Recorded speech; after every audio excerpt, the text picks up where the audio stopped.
Hi, everyone. We're live. Welcome back to another Business Anthropology Meetup. I'm here today with Yulia Greinberg, part of the team, and our special guests, Patti Sunderland and Jerry McLaughlin. Patti is the founder of CRA Studio and the co-author and co-editor of some of the books that you all know very well, Doing Anthropology and Consumer Research and the Handbook of Anthropology and Business. And Jerry is an inventor and the founder of signcards.com. And Jerry and Patti have been working together on this project that we're going to talk about tonight, which is on greeting cards. And so tonight's a special opportunity because we're going to get to hear the perspective of both parties, the consultant and the client, which we rarely get to hear. And it's also Anthropology Day. So happy Anthropology Day, everybody. We're glad that you could join us. And so without further ado, Patti, would you mind just giving us a brief intro about yourself, just a little background, and talk about maybe how you came into the project? Sure. So Matt has already introduced me somewhat. So I'm an anthropologist and have been working in the applied space doing consumer research, which many now would call design research, but doing consulting for clients for over 2 decades, actually. And I guess just, what fuels me is kind of visual anthropology and semiotics and linguistic anthropology. So this particular project came to me via Donna Romeo, because Jerry first contacted Donna, and Donna and I had worked together many times, so she contacted me. So I'm going to let Jerry introduce himself now before going any further. Thanks, everybody. I am the non-anthropologist in the room tonight. I am a business person, an entrepreneur from Silicon Valley. I'm in my late 50s. I've been doing that kind of thing for a very long time. A few years ago, I started this greeting card business. You heard Matt mention. We'll get to talk more about that later. In the course of building that business, I ran into a problem that I thought was a real stumper for those of us whose education comes largely out of like statistics and marketing field. We tried all our tools. In despair, we looked for another solution. I reached out to Donna. Donna brought Patti in, and over the next half hour, 40 minutes, you'll hear the story of what the problem was and what we did together about it. Great, thanks for that context. So if we could just build on this a little bit more. So Signed Cards has, a unique value proposition within the greeting card space. So would you mind just sharing everybody a little bit about how you're differentiated online from just another e-commerce site? Sure. When I started, so before I was in the sign card business, I ran a pretty large B2B e-commerce business. And I only say that to say, I'd spent more than 15 years in the e-commerce space. After I sold that business, I was looking at the greeting card space, and I was surprised to discover, this is about 2015, that really greeting cards were not being sold online, or even more particularly, they really weren't being purchased online. I thought that was unusual in 2015, and I began a quest to understand why that was. How could anything, still not be sold online in large quantity? And I concluded, well, time will tell whether this was right or wrong, but I concluded that the opportunity was to change the way people send greeting cards to each other. So what I style greeting cards as a service. So the idea became, come to the website, find one of 30,000 greeting cards designed by independent artists, photograph a handwritten note that you yourself have written and uploaded to my website, and we would reproduce that note in the card for you, a physical card, and then we would mail that card in a handwritten envelope on your behalf. So the idea was, what if instead of going online and just buy a greeting card, have it mailed to you, and then you would do the usual process? What if we could streamline that and just have you do a little work on your computer, and the result would be a greeting card appearing in the mailbox of your intended recipient a few days later. Thanks.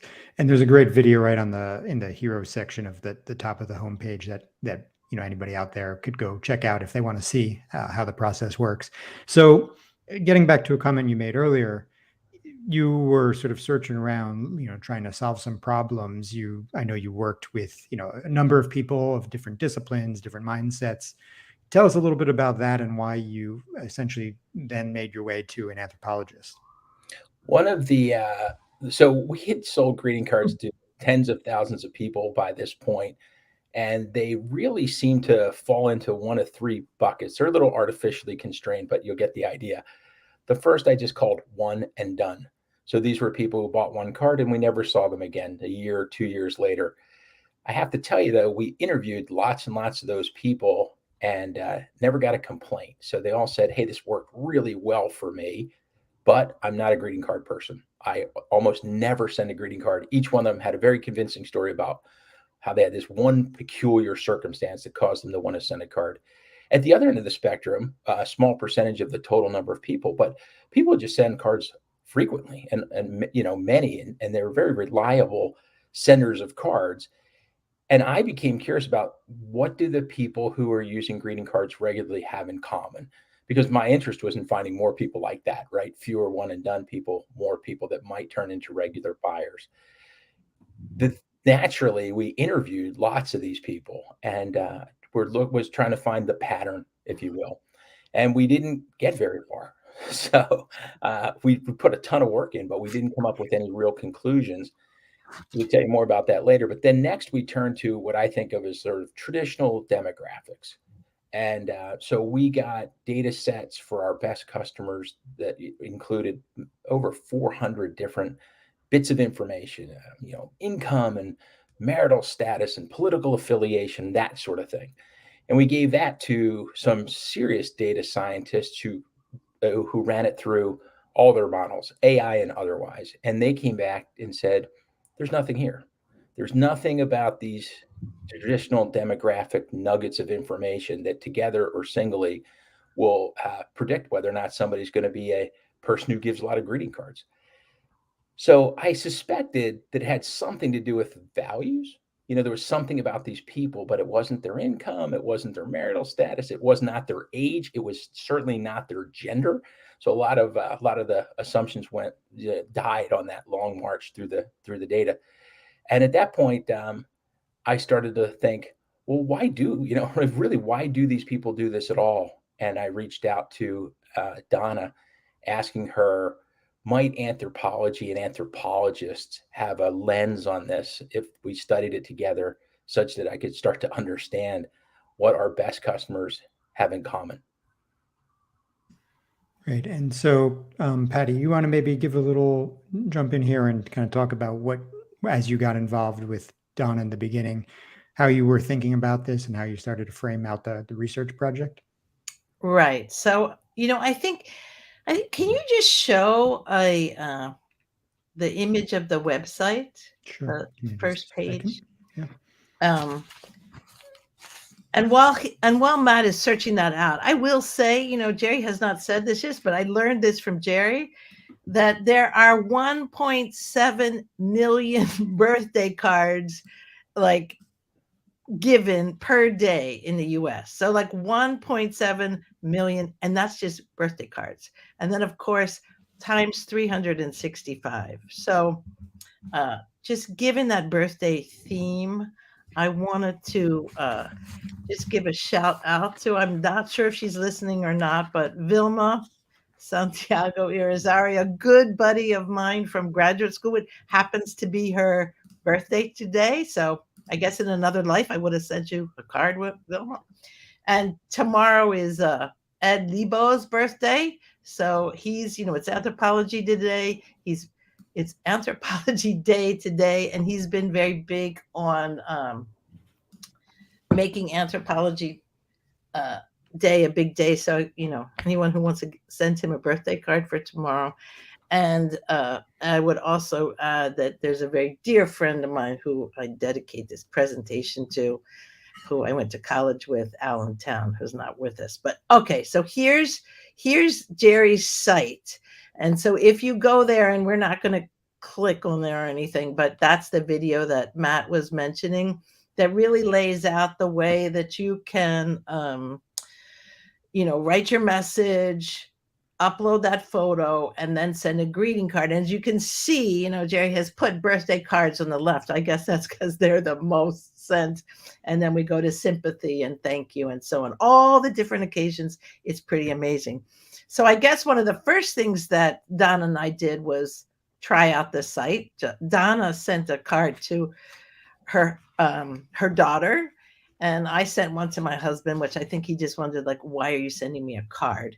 But beyond that, if you show the next page of this, Matt, right. So this really is a card to my sister-in-law, who at the time was the writing that I, made and put a picture of, and then was put in a card by Jerry's company. And she was going through a very tough surgery at that time. So I actually wrote and sent that to her. But you can stop these slides now, Matt. What's important in all this is, Donna Romeo and I had worked together many times. She had worked at JCPenney, Whirlpool, Frito-Lay, other companies, and we had been working together for years. So when this started out, it was a fairly hefty and big study of, like, we proposed 40 interviews or so. And you have to understand, we started this in like January of 2021. So there's no vaccine yet, COVID's still going on. There were many, many Zoom conversations with Jerry, because Jerry, for good reasons, didn't want to spend all that money that he had made in the previous business in trying to, find out how to really find the people. Jerry's question that came to us was, okay, how to get beyond those demographics and find out kind of who were the people and what were their values and so on that differentiated them, the people who were the big card buyers. Because we had conversations, should we include some of those occasional buyers, forget those one and done people Jerry was talking about. So we ended up just doing a few, actually, we called it a preliminary study of people, and we did Zoom interviews with them that were about 2 hours, and we had preparation for them. We asked them to create a scrapbook, which really worked incredibly well. I mean, I think, again, it was a time when people were at home. They were using all kinds of online sources, so they made these incredible kind of collage scrapbooks for us, where we told them we wanted to know their kind of wishes and dreams.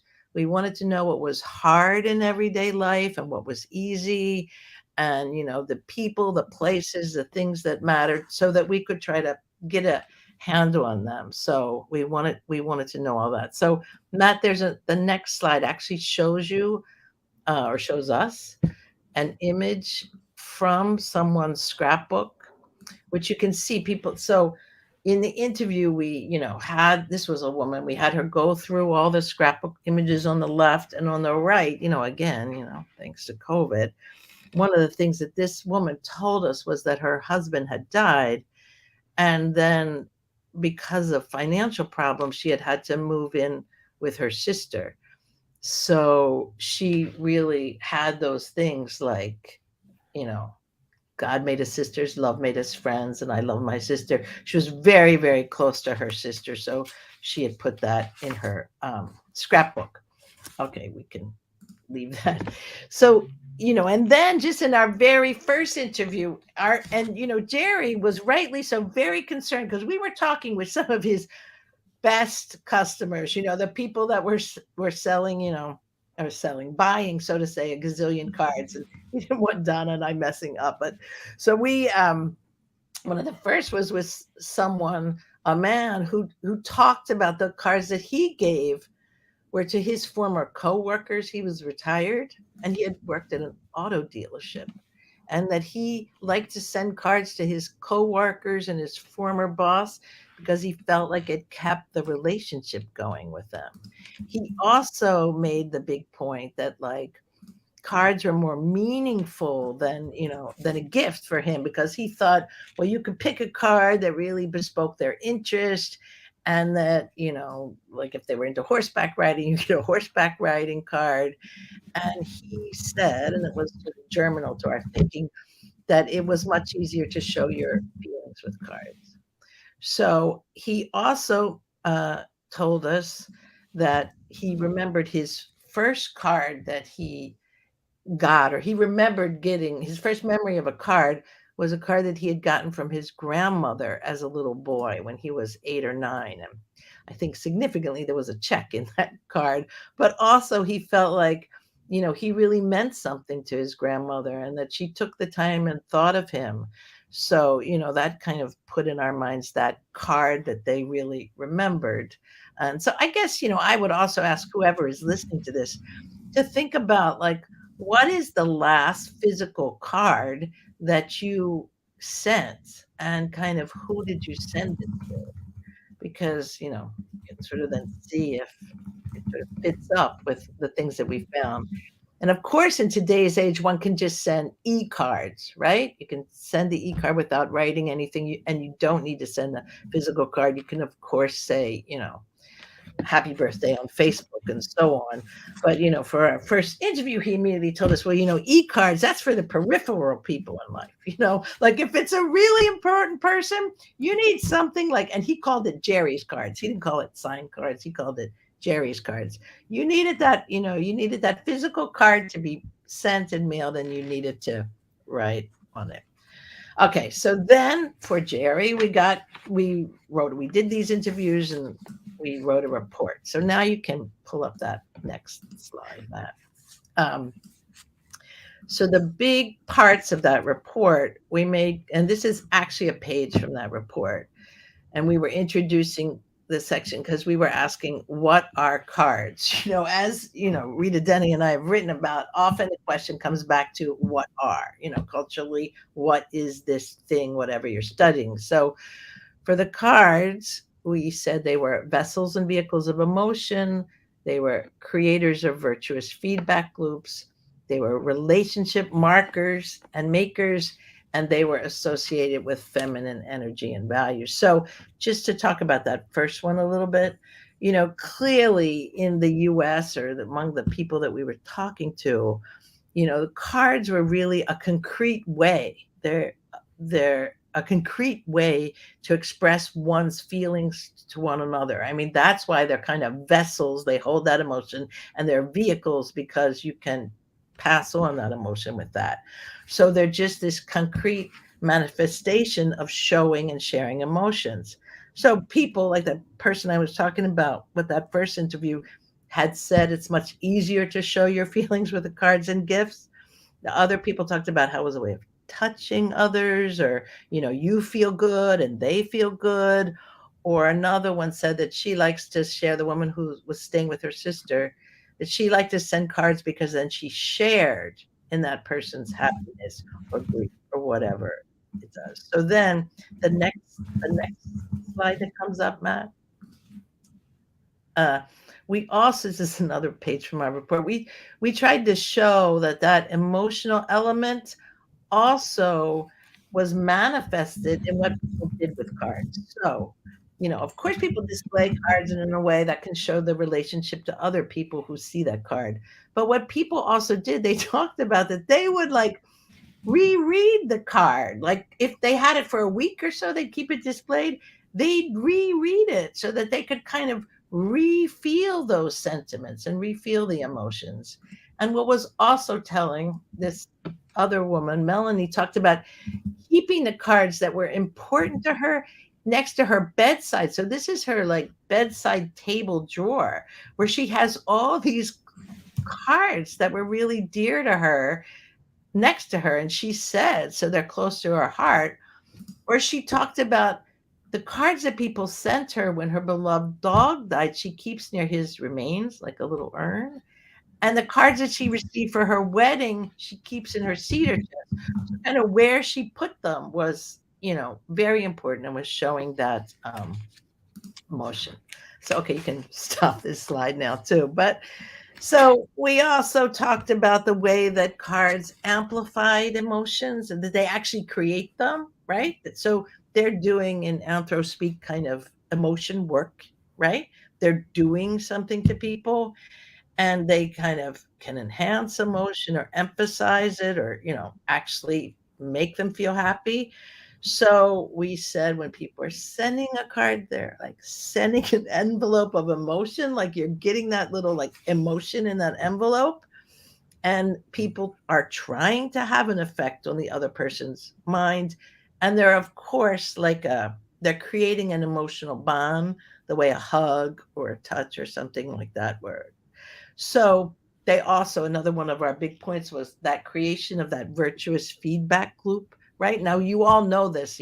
If someone sends you a card, then maybe you have to like get in touch with them and say thank you. You call them, or maybe you send a note in return. So, really, it's like the card is not for the receiver or for the sender, but it's for that relationship, right? It's about the link, the bond between the two. And I can just show you all. This one is not like shared with Matt, but it's a card. You can see it's like a Christmas card. And this card is actually from my brother. So you see, it gets signed by him and his wife. But anyway, the point is, I wasn't here at Christmas. I sent him a card after Christmas, kind of saying, hope you had a nice Christmas. I'm back. And he then sends me a card. And then I get my Christmas card. Thank you for the card. Right. And I think that I would get more Christmas cards if I sent them more often. But so there is a kind of, as you all know, a kind of tit for tat or a reciprocality in sending cards. But anyway, cards are a way of creating and continuing and cementing relationships, right? So they're about that connectedness between people. So we said all this to Jerry, and that you're marking those relationships and sending them. So it's not inconsequential that cards are often right in the card say the relationship, like happy birthday to my wife, to my husband, to my son, my daughter, my friend, and so on. And people in the interviews actually even talked about cards as a conversation, right? They talked about them as a way of communicating with the other person, and they felt like their friend could even hear their voice in their card. So, I know that Tim Malafite, who probably is listening to this, was just on New York One talking about Valentine's Day and about gift giving and reciprocity. And so that part of relationship making, and cards are obviously akin to that. So then, as those relationships, we talked about that we called it a quarter genetic sharing, like grandparents and grandchildren and aunts and uncles and so on, and we're big people for whom cards, and we wondered if that was going to hold up. The feminine values, we made a point, and as anthropologists, you probably know, like D. Leonardo's stuff about that cards were also about kind of women's kin work, as part of the emotion work that women were doing.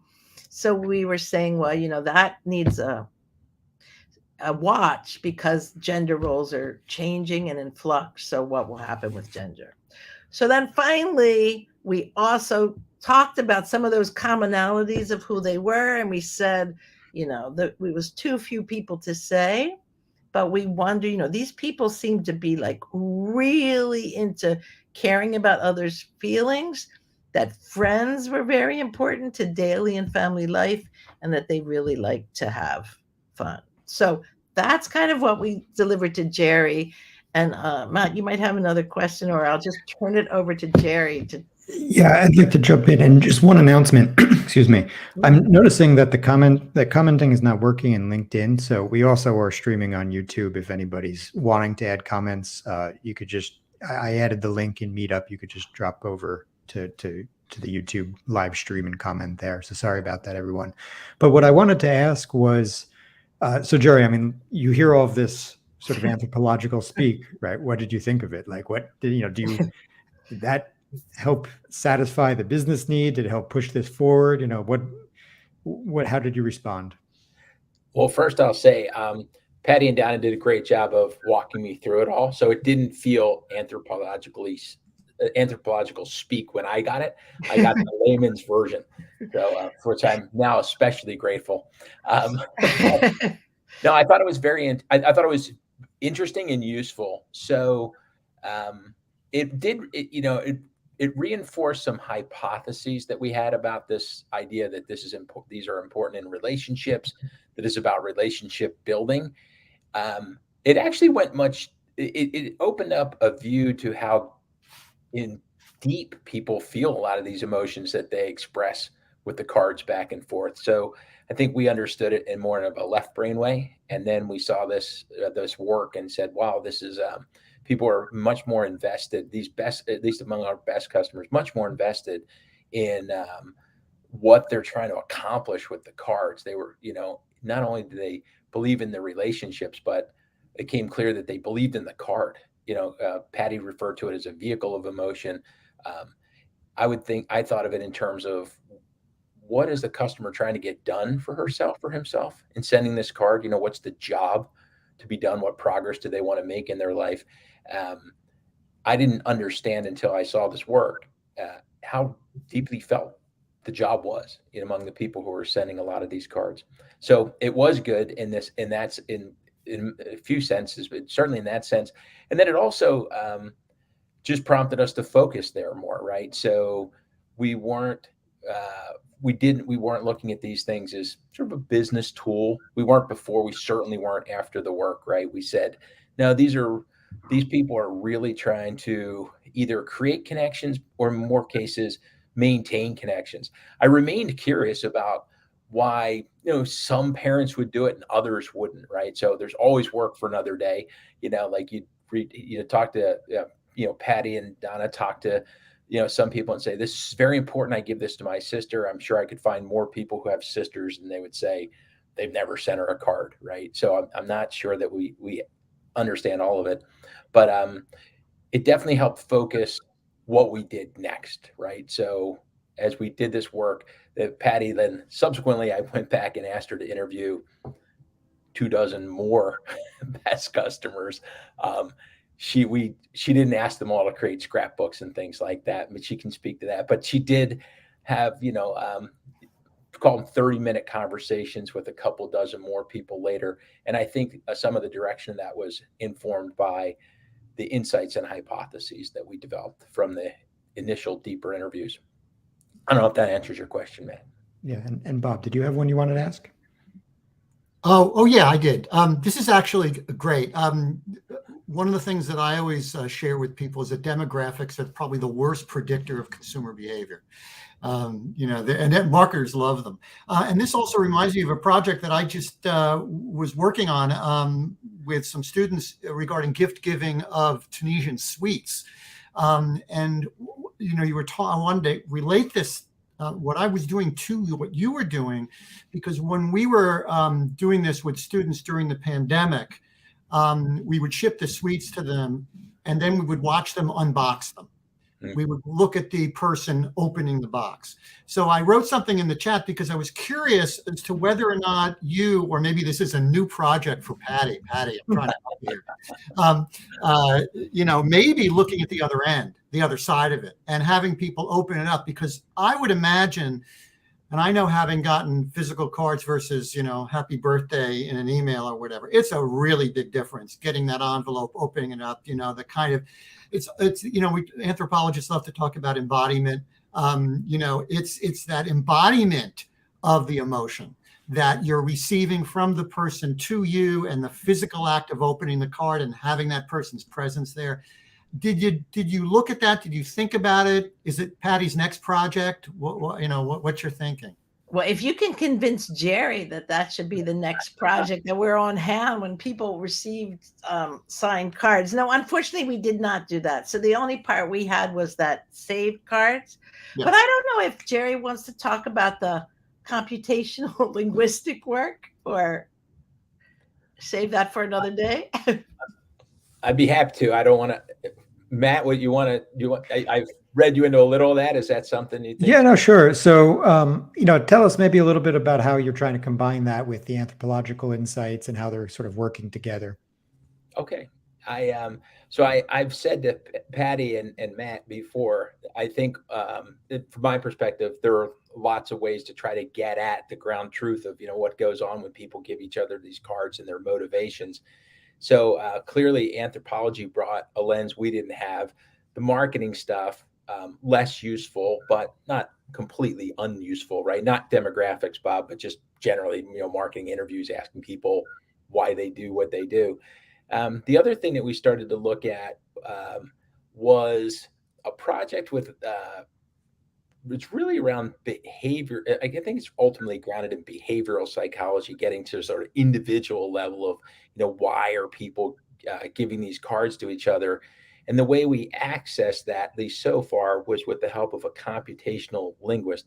And as you may know, I didn't know before I worked with the one, but they spend their time thinking about language and modeling language, and how meaning gets embedded in language. But this particular guy that we worked with had developed software that takes a transcript of their conversations. In fact, I just leaned on my good friend Patti here the other day and said, "Hey, would you interview me so I can submit that interview to this guy so I can get a profile of myself created?" God knows what that will show. But the guy takes a sample of conversation, and he runs it through his system, and he comes back and he scores people on 70 behavioral traits. And then one can compare those scores to average behavioral traits for Americans, let's say, and try to identify whether the population of interest scores very high on some or very low on others, or both, and use that as another way to try to get some insights into, as I like to say, doing no justice to Seinfeld, who are these people? What are they trying to accomplish when they do this? So we had done that. So I mentioned earlier, Patti went back. I'd asked her, and she interviewed close to another 24 people, and they talked a lot about the things she had learned before, greeting cards, why they do what they do. But that was kind of a twofer for me, because not only did I get more insights from Patti, which were valuable in themselves, but we also used those transcripts to run through this computational linguistics program and map it to behavioral traits. And it was interesting to see what came out of there. I think that what we found was very consistent with what Patti and Donna had found in their early conversations, and what Patti, I think, probably would say was reinforced in subsequent conversations. We found, for example, that people are very family oriented, the best customers. But when I say very family oriented, it's almost like 2 standard deviations above the mean kind of thing, like really exceptionally, like the top 2-3% of the country on that dimension are the people who tend to make the greatest use of greeting cards. It was interesting. They scored exceedingly low on anxiety. They're not anxious people. So that also helped us, like those 2 bits of data, and there's more there. I'm happy to talk about it, but started to complete the picture of, for me, the picture I was interested in is, who are the people that send greeting cards regularly? And it doesn't answer the question why they do it, but it starts to give us some confidence in some of our hypotheses about why they do it. Can I just ask a follow-up question here? It's so interesting. I wonder, Patti and Jerry, in doing this research, did you ask people about what do they think card giving says about them as people? Well, they, in broad brushstrokes, I think that they thought that it showed that they cared, so that they were caring people, right? They were kind of people who had empathy if it was a situation like a death or something, and that they were people who cared enough about someone, like thought of others, to send them a funny card or to think of that person on their birthday, so that they were like in touch with others. Or it could be that some people were kind of after the funniest card they could find for people, right? Like that had become sort of a little part of their personality, so that it was a way of showing their own personality, that they were humorous and they were kind of like, the aunt that everyone loved or something. So, they did think it said something about them. But I would just say, I want to just also sort of like, in those extra, couple dozen interviews that Jerry is talking about, it had started in the first batch, but in this batch, what really captured my imagination was people's, like, that the story of the card that they really kept. And, I don't know if, what your all thoughts about your own, but, I have my own too, which is a card that actually like stays in my office. And this is, tellingly, it's from my male cousin's wife, who I actually don't know that well, but she's the one who wrote it. And it was a little bit of time after my own mother had passed away.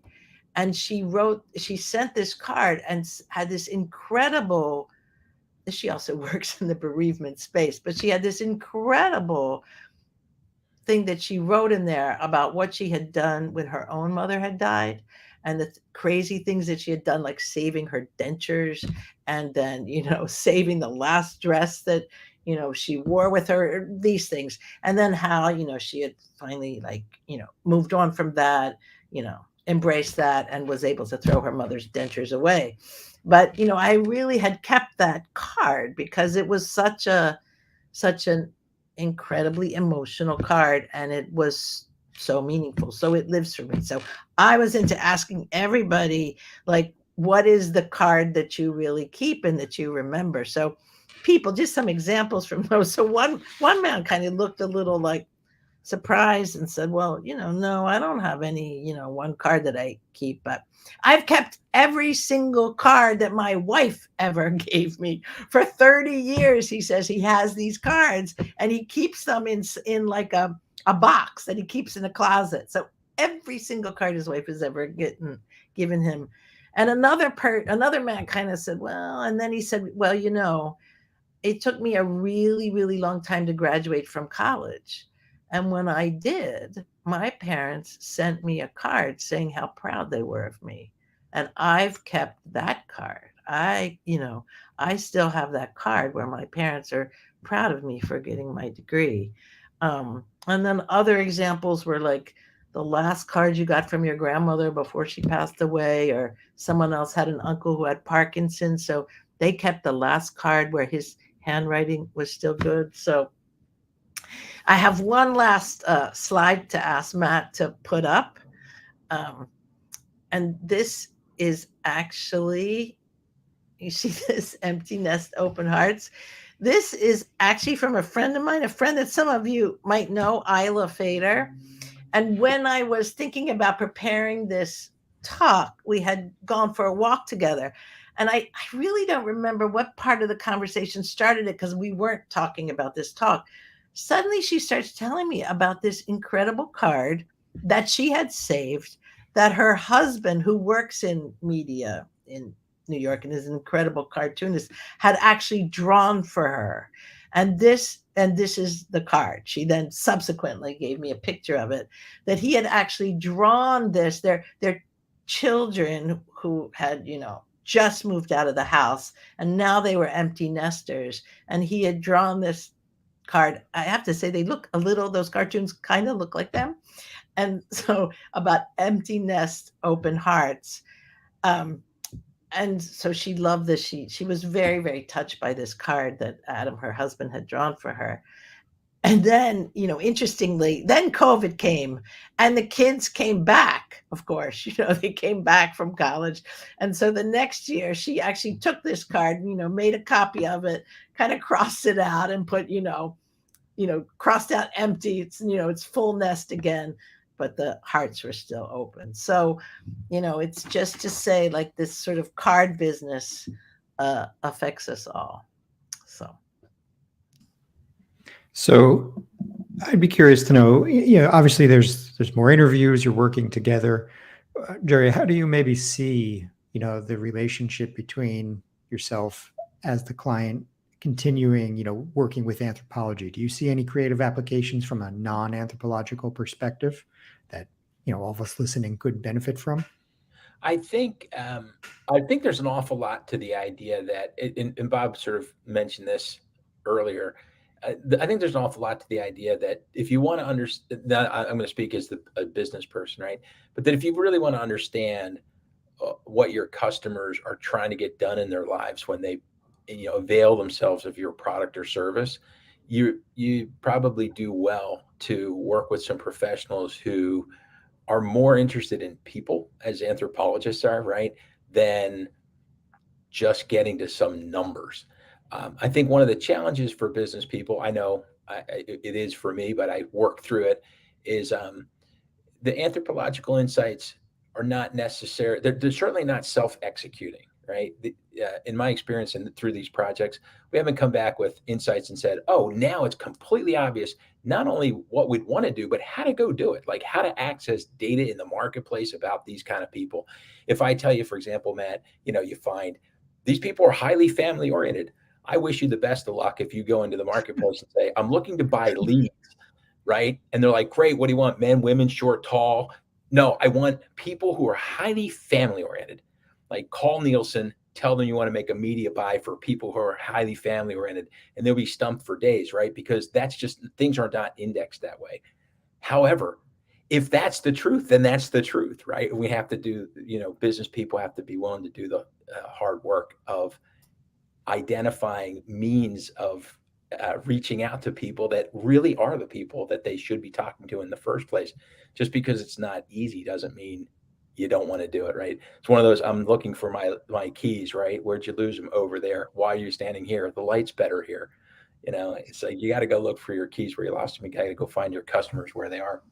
I don't know. Jerry, doesn't it sounds like I could see why it wouldn't help you necessarily get to people through media planning, but certainly through messaging. I mean, I can imagine a lot of what Patti was talking about could find itself into a creative brief that would help you figure out how you're going to talk to people once you get in front of them. That's absolutely true. And internally, we talk about that all the time. I mean, for me, it's really a two-part problem, right? It's who to whom should I address myself? And then when I get there, what do I say? Yeah. And that's the anthropology stuff really helps a lot on the second part without too much work. The first part, I guess my takeaway is it still needs to be done, right? So I'm not saying it's not that easy, but that's the business person's problem, right? That's limitations on the tools that the marketing universe has put together to sell to the rest of us. But I think that's where the future is. I don't think the future is in crunching the numbers. I think the future is in understanding what are these people, my lingo is, what progress are you trying to make in your life? And how do you go about what do you think are the options? Like a great thing that this brings is you start to understand, well, what if you didn't send a greeting card? What would you have done instead of that, right? Which is not necessarily a question you're going to get from a packaged goods company, right? They're not going to say, if you didn't use my cheese, they might ask you what other cheese you would use, right? But they don't want to hear, because they don't know how to process the response. They don't necessarily want to hear, I would have got a bagel.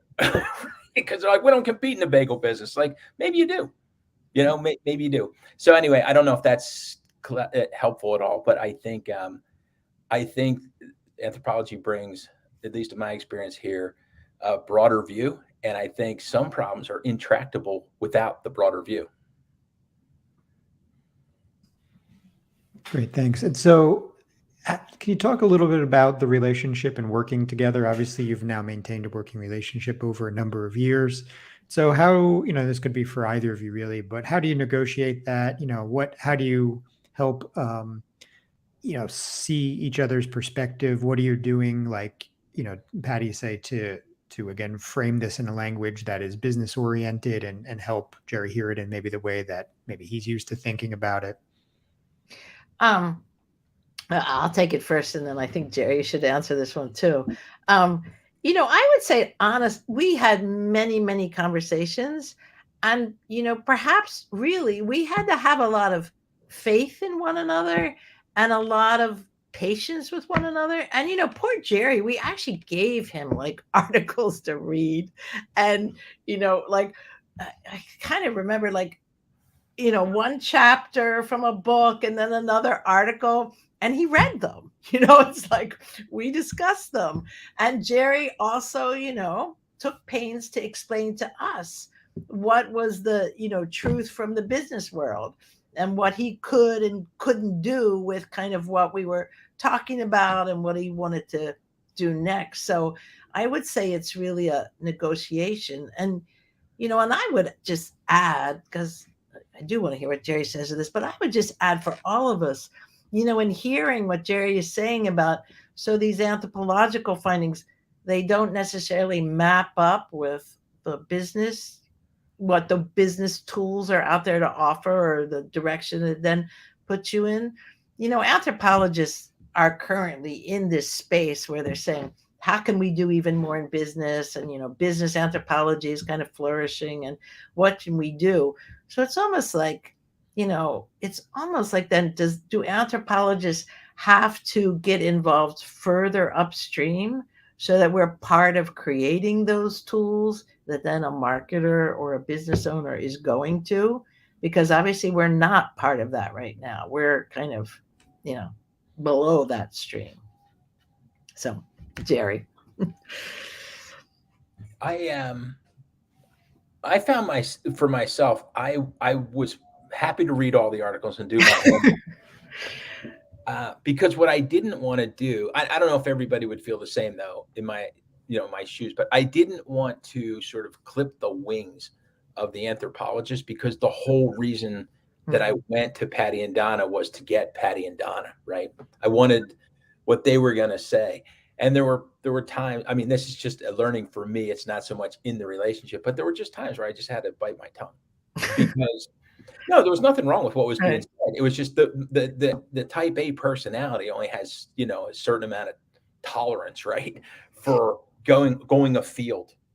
And but if you really want to get the perspective, you may have to go afield.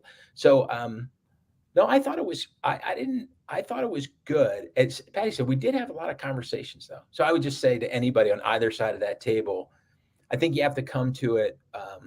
The bona fides has to be like, you're really just looking for the truth of what's going on together.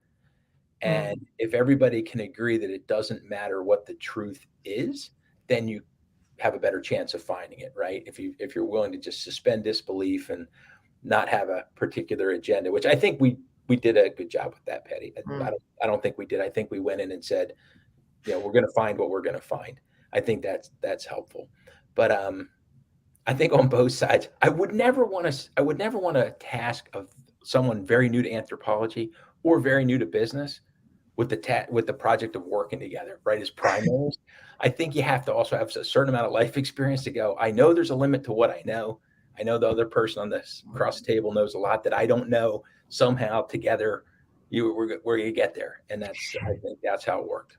And, I would also add, and I think this is very important, it's been important in all of my work. It's really important to get, as the anthropologist, to get your own mind engaged in whatever that category is.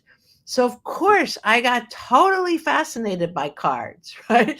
And I would just be going to Jerry's site and looking at cards and noticing cards everywhere else. And, you kind of have to give yourself over to that problem, just as you would in any academic study. That if there's not part of you that just loves doing this and you're just trying to find out, then at some point, for finding out's sake, you're not just doing this because it's a job, that's when it works. And that's, what has also kept us going. Have you considered doing any observations, or maybe you have, but any observations of people using the site and how they're experiencing that in the process?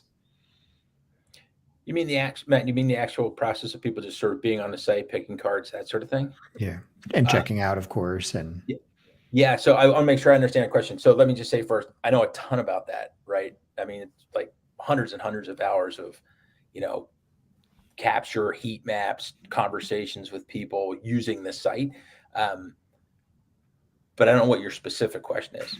Well, sort of building on what Patti was saying, I was actually thinking, about the value of Patti spending time to understand the card space. There is also, of course, value in you going along on observations in the future, maybe to see as people sort of, experience giving or getting the card.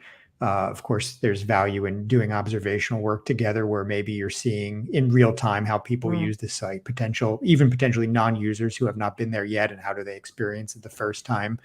There's many of us in this field who would talk about the power of bringing along people with us. Like I bring along software engineers at times, right? They get to see something for the first time and it's very eye-opening. I'm sure you've spent a lot of time with your platform, but have you two talked about that kind of work together in the future? I've never thought about it, Matt, until right now. I'm going to take a note. Thank you. I think Jerry might have, like, there was a moment when there was kind of like, this had to be like after the vaccines. And then when we were going to do a second phase, we talked about actually going to people's homes together. So we were talking about that. And as part of going to people's homes together, part of that in-home would have not only to find that treasured card, that would be my obsession, but also to go on the site with them and really watch how they're navigating and choosing, and to sort of go through with them in the purchase of something. So, of course we love to do that. And, of course there's value to people coming along for that. Yeah, I want to add to that. Again, we're trying to get Patti more work here. It sounds like not as meta, but another aspect of this, I keep looking at it from also the receiver's perspective. The person who receives a card says, "Wow, I don't get a lot of these. I think I'm going to start giving some," and they become evangelists for Jerry's company, and that process of the receiver saying essentially to themselves, "I'm going to be a customer to someone else." It's one thing to give it back to the person who gave it to you. That's true reciprocity. But the other side of it is they then send it to someone else, and that person sends it to someone else. And that would be an interesting thing to explore too. That happens in a lot of categories, as we know. I agree. Yeah. And Jerry, didn't you have something like that? Like that you would tell people, or like as part of, in the back of the card even, or something, it says like from signed, or you had a way of people knowing. Yeah, so we've been pretty cautious about, we don't want to insert ourselves into that relationship or that exchange, right, more than anybody would think you should. Yeah, we have our logo on the back of each card. We have tried marketing this recently, so we'll have to stay tuned to see how well it goes. But we have tried reaching out to the recipients, making obviously because we're not doing this in coordination with the original sender. We're just knowing this recipient got a card.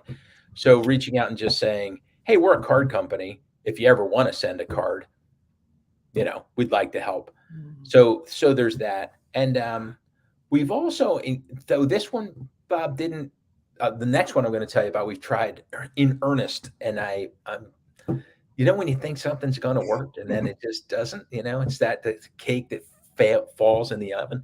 So I said, "Oh, I got this great idea. So we're going to create this club, and the Savers Club, and we're going to give members of the Savers Club 25% off every card they send, and it's going to be great." Well, people like that, right? Because there's no obligation. If you send a card, you save 25%. If you don't send a card, I guess you save 100%, right? And then we said, "Oh, here's the great idea. We're going to let you add your friends to your account. And all you have to do is put your friend's first name and their email address, and we will not market to them. We're not going to say anything to them, but we'll have on file their email address. And if that person ever buys a card, we'll give them your discount. We'll give them your 25% off." And I thought that was going to be a big winner, and I can't sell that. I mean, it's unbelievable. It's like nothing. I tried promoted again and again to people. I'm like, "It's free. Your friends will get a discount. It costs you nothing," and hasn't happened. So my hunt on that continues. The one thing that I thought was peculiar is about all that is the people who send, these people who send a lot of cards. When I speak to them, and some of these people over years they're friends. They send me stuff about, at this point, right, that has nothing to do with cards. It's like, this gal's on safari. She's like, "My guide was great. Next time you go to Africa," I've never been to Africa. "Next time you go to Africa, you got to use my guy." That kind of stuff, which is delightful. But they insist they don't know anybody who sends a lot of cards. They all say, "No, I do. I don't need to get cards back. I just like to send my cards. It's something that I do, but I don't know other people who are like me." Or maybe they'll say, "I know one person," that kind of thing. So the hunt for referrals in that traditional way has not been super promising. So would you say that just hearing what I'm hearing, it sounds like the end of the sort of classic 5-step customer journey of sort of retention and advocacy is that somewhere where you're looking next to really take these insights and improve on? Yeah, I'm sort of pursuing it in two dimensions. The insights work for both. One thing that I could do is say, how can I do a better job of remarketing to people who've had a good first experience and try to get them to start to develop a habit of working with us. And that, which we do, we try that. And then the other thing we're trying is, how do you target in the first instance as prospects, people who seem to be the kind of person who's likely to become a repeat customer if you're taking good care of them. So if you believe that there's something you can find, like I talked about family orientation, right? If you think that people who are highly family oriented are more likely to become repeat customers than people who are not highly family oriented, then you might spend some energy trying to think about how you would find them in the marketplace. And then to, Bob's point from earlier, how would you message to them? What would you say? And so we're doing both of those things in parallel. I don't know if one or either is going to work, but that's what we're doing to try to build repeat business. I've had a real aversion. We've never sort of just spam people. People are like, how's your newsletter? I'm like, we don't have a newsletter. What would be in the newsletter? Right? That would be me writing to you going, did you still remember me? You still remember? I'm like, I just don't see how that's a value add for anybody who gets those things. So we've never done that, but we do offer free services. Like if you want to put in a date and be reminded that, Bob's birthday is coming up, just put in Bob's first name and his birth date. And 10 days before that, we'll just send you an email, like no pressure, right? And just go, that's his birthday. If you want to send a card, click here. And if you don't, see you next year. You could send your customers cards.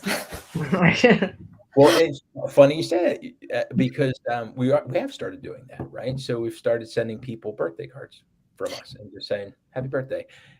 We're thinking about whether there needs to be a kind of a pay it forward possibility in that, right? Here's happy birthday. Here's a free birthday card. Why don't you send one to somebody else now, right? That kind of thing. Like basically, did that feel good? Yeah, it did. Because who doesn't want to get a birthday card in the mail, right? So, okay, do it.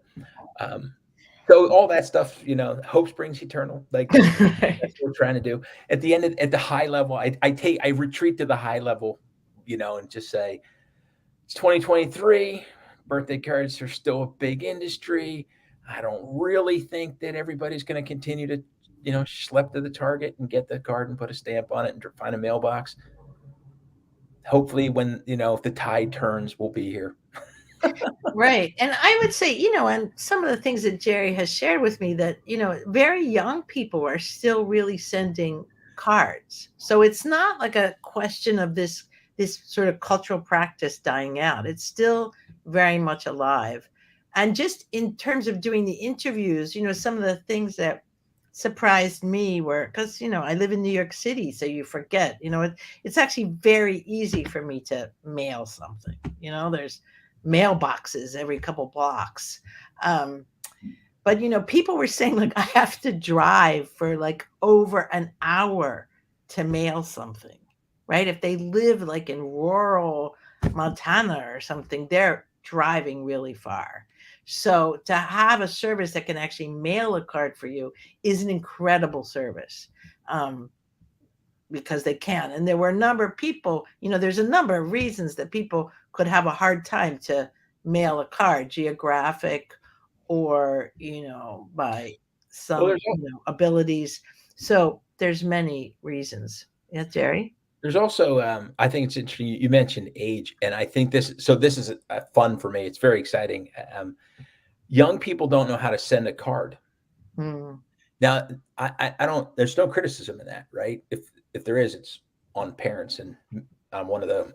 But they actually do not know how to complete the addressing of an envelope. They don't.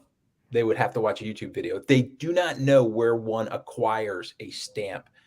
They know that there are many designs of stamps, and it's bewildering which one that they would need to do this. So these are true statements. Yeah. So what we found that surprised me, I didn't look for this, But the percentage of people in the age demographic, right, of 18 to 24 who convert to purchasers on our site is higher than any other percentage age demographic. Young people are like, hey, cool. I'm not trying to play young, but they're like, this is the original OG. This is great. Grandma's going to love the card. I don't have to figure out where to mail it. And I don't have to figure out how to address it. And these guys that the company will tell me when it's going to be delivered. So, it's all that stuff. And, but really interesting. So I actually get more than irritated with it comes up every couple of years. Some journalist who doesn't know their business will write an article and say, cards are dead. Young people don't send cards. They want to send each other texts. And I'm like, you know what? You don't know what you're talking about. Because that's like saying books are dead because, Blue Border went out of business. I'm like, that's just not how they buy their books today. It's not how they want to send their card today. If you make it easy to send their card in the way that they want to shop, they will. And that's been our experience. So sorry, that's my little soapbox on that. But so, someone wrote in the chat about, you were right about the stamps but Yulia has also written in the chat here about that she wanted to go back to an earlier discussion about what were some of the hard conversations that we had to have and what did we learn about each other's work. I think the hard conversation, and this is with Jerry and maybe every client I've ever had, I really, because I guess I'm a firm believer in sort of anthropological thinking, and I really truly believe that kind of level of analysis, like I presented at the beginning of this presentation about what do cards mean, and they're things like they're vessels of emotion and their relationship markers and makers, and they do emotion work and that kind of stuff that is actually not about an individual per se. Obviously they're based on individuals' actions, but they're not kind of analytic statements that depend on an individual, but are kind of extra individual, right? So, I firmly believe that there's really great messaging, as Bob was saying, messaging and marketing implications that can come from that. And, so to get to that, to sort of that translation between what is an individual doing and feeling and what matters to that individual versus the value that can be had about sort of analysis that take the individual and go beyond a little bit. I would say those were the hard conversations. I don't know if Jerry agrees, but for me, they always felt like the hard ones. Jerry, can I just add, as you're thinking about this or responding to this, what were the things that you really, connected with in terms of what Patti was trying to explain about anthropology? What kind of got you on board with some of this process when you were having a hard time with it? Yeah, I think I was a good prospect because I came in believing that there was something to be had here. So it wasn't the case that they didn't call me, right? I called them. So they didn't have to convince me that there'd be value there. I think it's funny, Patti's, she's the scientist, so she's talking about, the parameters of this and what we're finding in individuals versus collections of people and, culture versus. I found the hardest part of this, the budget. So when I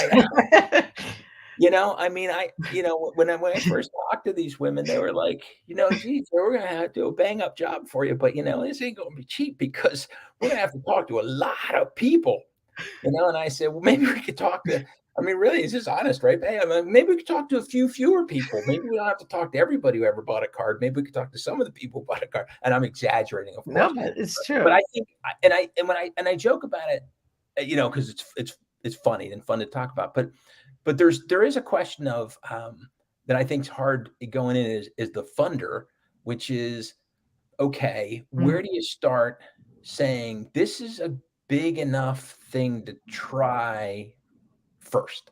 And then where might we go from there? And then having conversations, at least from my side, right, about like, what can we expect to learn here? Not what will we learn, but what kind of information can we expect to learn here? Can we agree? before we start, that we have at least a vague sense of what success looks like in phase one. What should we come out the other side knowing that we don't know today, or what types of things? So I think for me, that was the harder part, because at the same time, I'd love to go all in, right? I'd love to go, yeah, let's do all the interviews. Let's leave no stone unturned. Let's be absolutely confident in our findings. But I didn't have money for that, right? I'm like, I can't afford that much confidence. I can be a little less confidence. Maybe we have some insights that we have confidence about. And that was the hardest part for me. So what are the things that convinced you that it was a worthwhile investment? And the second part, did you guys have the same definition of what success looked like? And how did you negotiate that? I'll take the second part first. I think we did. I think before Patti and Donna, so I helped in, because I knew who the customers were, I helped in recruiting the customers to meet them and be part of the project. And I feel that, when I was reaching out to customers and asking them to talk to Patti and Donna, that the three of us, Patti, Donna, and I, knew what we were doing. I think we had a plan, and I felt we had at least for my part, I had a pretty clear expectation of what could possibly come out of this. So if you'll remind me, Yulia, the first part of your question, that was the second part. I thought that was the easy part. I took it first. The first part was what really convinced you that this kind of investment is worthwhile? I don't know if you ended up narrowing the scope, but still, it is a hard question. It's a hard kind of hurdle for a lot of people to overcome, because I can feel the survey for so much cheaper, and why go this route, right? So what kind of convinced you that it is a worthwhile route to take? I had already done all those things and they didn't work. I had already done the surveys. I had done the interviews. I had done all those things. That's why I reached out to them. So that's why I say I was probably a pretty good prospect, because I was coming through the door saying, can you help me? Because I've been to all the other doctors and they can't help. So can you guys help me understand? How did you, I appreciate you asked, you've kind of worked with everybody else first, but how did you even know to ask for anthropology? Because frankly, there's a lot of people who don't know what anthropologists do. Yeah, you live long enough, right? You read enough, I don't know, Atlantic Monthly articles over an extended period of time, you think you start to understand a bit of what people are working on out there. I think I do remember, I think I had a sense that anthropology might be an answer. And then I just did some research into anthropology itself, right, to sort of validate my understanding of what anthropologists do, at least in a general way. And then when I reached out to Donna, and Donna and I spoke, she had worked, as Patti has, right, as probably all of you have, she had worked with businesses in different contexts and things like that. So it started to seem less foreign very quickly. Like when we started to have conversations about my problem, what I was trying to achieve, and some of what the kind of work they had done in the past. A question that I have up on the screen here was for you earlier. If we spent a lot of time talking about how the findings led to recommendations that played into marketing, but how about for the product itself, in terms of the platform and anything maybe design related? Yeah, it's so that's fun. That's another podcast, right? But yes, it does. It does. So the work did help inform the product, but I'll tell you the product in this case has at least two big components. One are the cards themselves, right? People are going to ultimately end up with a physical card. And then the other thing is the whole experience of being on the website, how you communicate what it is you're trying to accomplish. Coming out of this, one of the things that we mocked up, we haven't yet tested, so it's been on the shelf for probably a year now, but not because of lack of interest, but there are too many competing things. Is talking to people when they first come into the site about essentially, what are you trying to do today? And what I mean by that is, are you trying to celebrate something, or are you trying to support somebody? Because we have support, right? So you start to, when you think in those terms and cards, all of a sudden, a lot of things start to become clear about where you want to go and what you're trying to accomplish today as a customer. So you're trying to support somebody. We got a sympathy card for that. We got a sobriety card for that. We've got, that, and you graduated from high school. That's fantastic. You have another wedding anniversary, just all of that. So, so I think it's also informed, or is informing our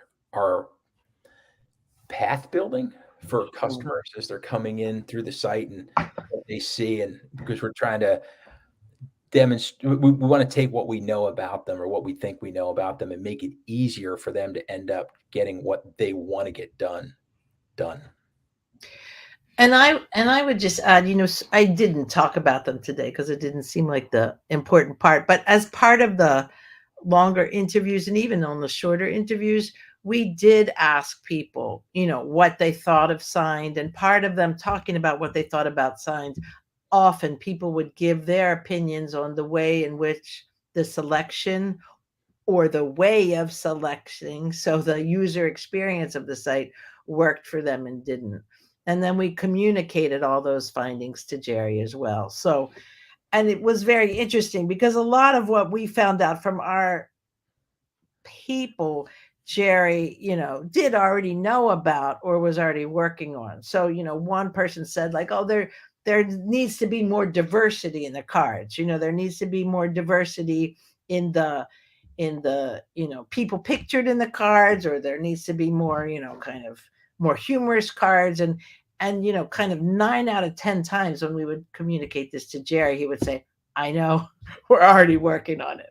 So like those kind of, and the user experience part, a lot of that we definitely communicated. So it sort of fed in or confirmed things that were known, but it wasn't the sort of main focus, but it was a minor focus of what we were doing.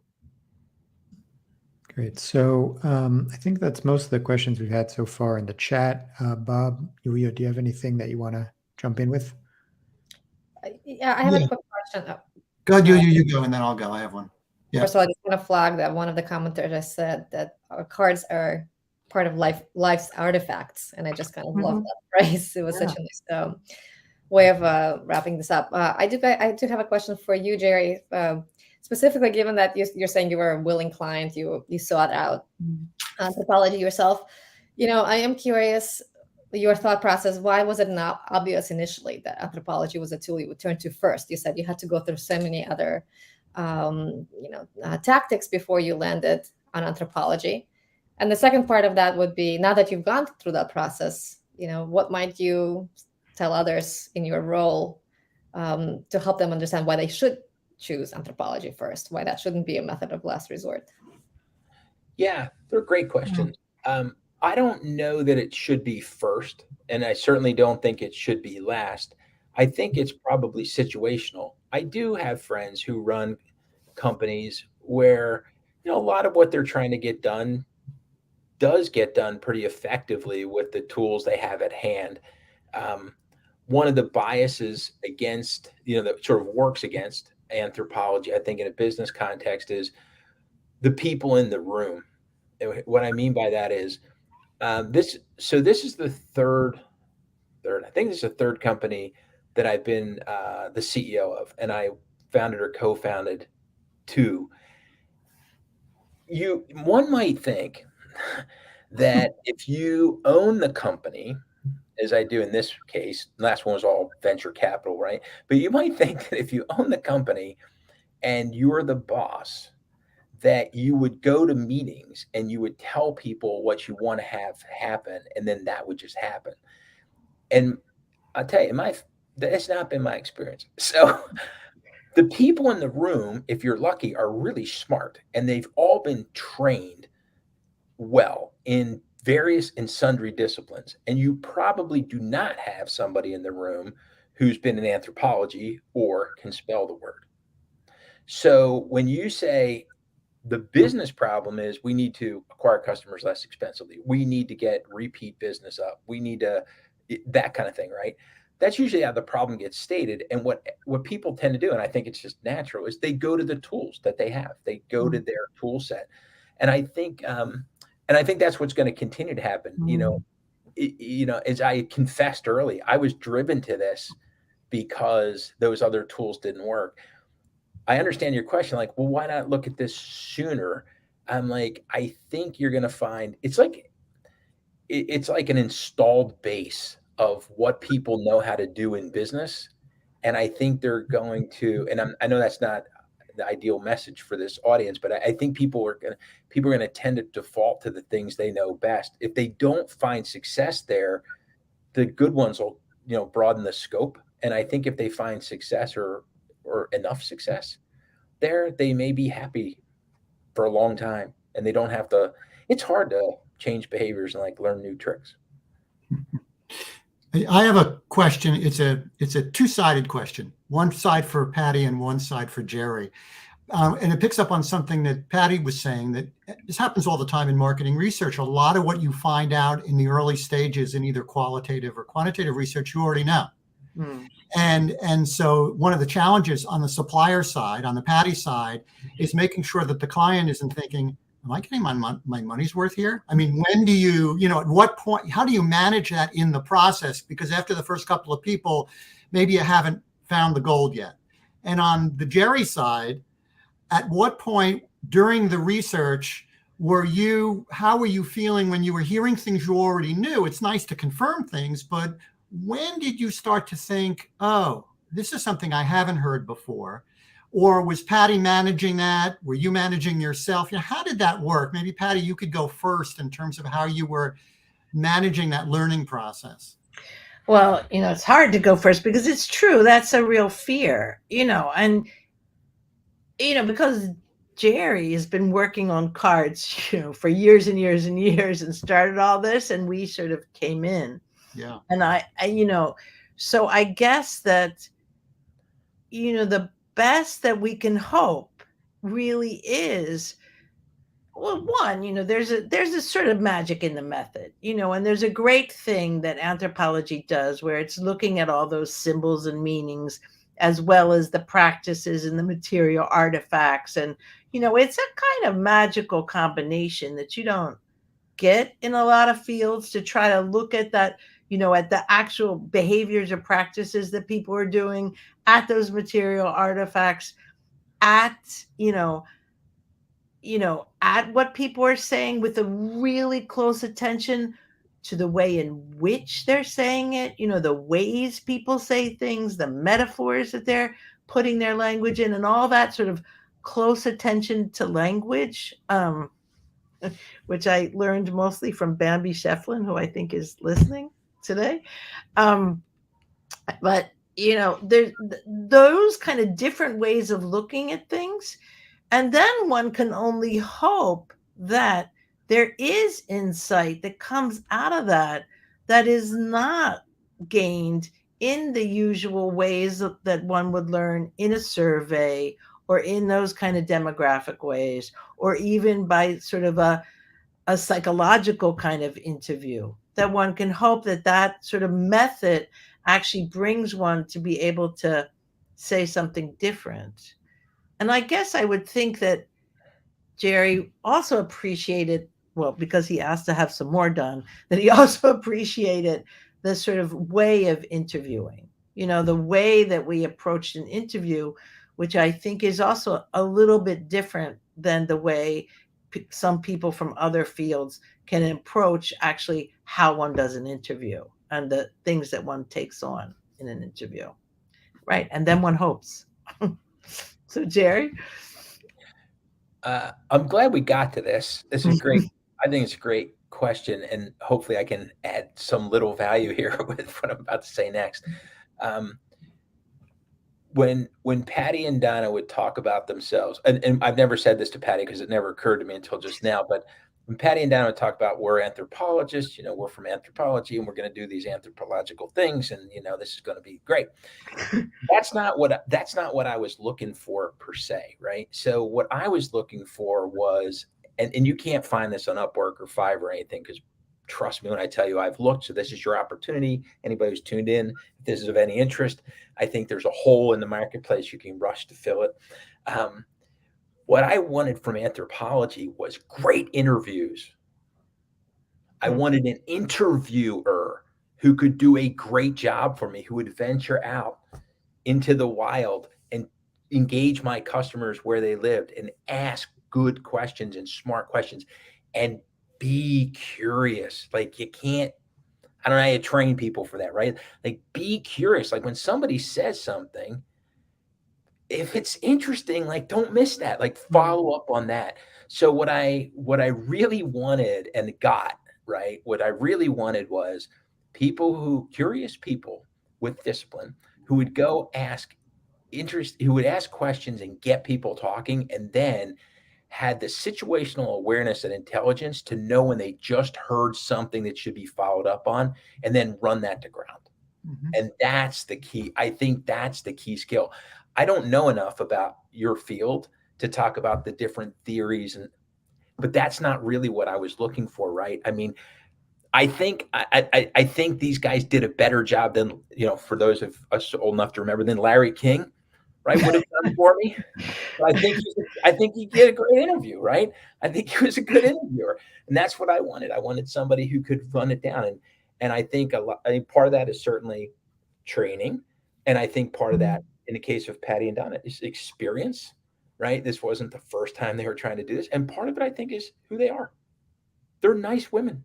That comes across. You listen to the interviews, you watch them. They're interested. They're doing their job. Everybody gets that, but they're very easy to talk to. That's why I told everybody, all my customers that I love to death. I said, listen, you're going to like both of them. They're very easy to talk with. These are nice people. And I never had one person say to the contrary. I'm going to be sure and write on my LinkedIn, I'm a great interviewer now, Jerry. I mean, somebody asked earlier, like, why not just send some surveys? I'm like, yeah, because a great interviewer is going to get stuff that you're not going to get in the survey, because the guy who designed the survey doesn't know enough to ask those questions. Right. You can't know. Yeah. You can't know. Plus, some of the things that people said to Donna and to Patti, I'm like, you just hear it and you're like, this is phenomenal.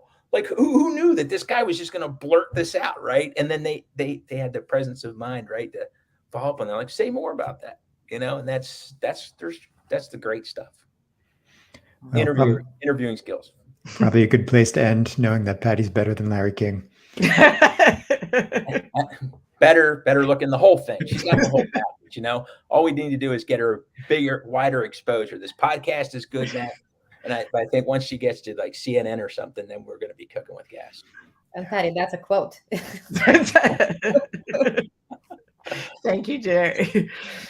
Well, Jerry, thanks as well for taking the time. We really appreciate coming on and sharing, your perspective. We generally in our community don't get to hear both sides of it. So it was really refreshing to just not hear everybody say how great we are, right? But which is what we often do when we're together, but it's nice to hear the good and, both sides of it. So thank you very much. And Patti, thanks as well, of course, for everything that you do, the books, the speaking, everything. We really appreciate your time. Thank you for having us. And it was a great conversation to have. And I think it is important to hear both sides. And I can also just say, I was really taken with that notion that, we're not up there where the initial tools are thought out and in those initial conversations. And I think that we all have to remember that and keep that in mind, as well as our interviewing skills. Well, it sounds like you're working on it, right? Matt are teaching business people anthropology and the rest. I mean, and Bob, it doesn't happen overnight, but and Bob as well. Yeah, I mean, but you've got introducing the business crowd to tools. You're doing God's work. Well, thanks again, and Bob, thanks for your questions as well. Thank you all. Yeah, great. Thanks to all the listeners. Thanks for your questions. Thank you. Be well. Bye.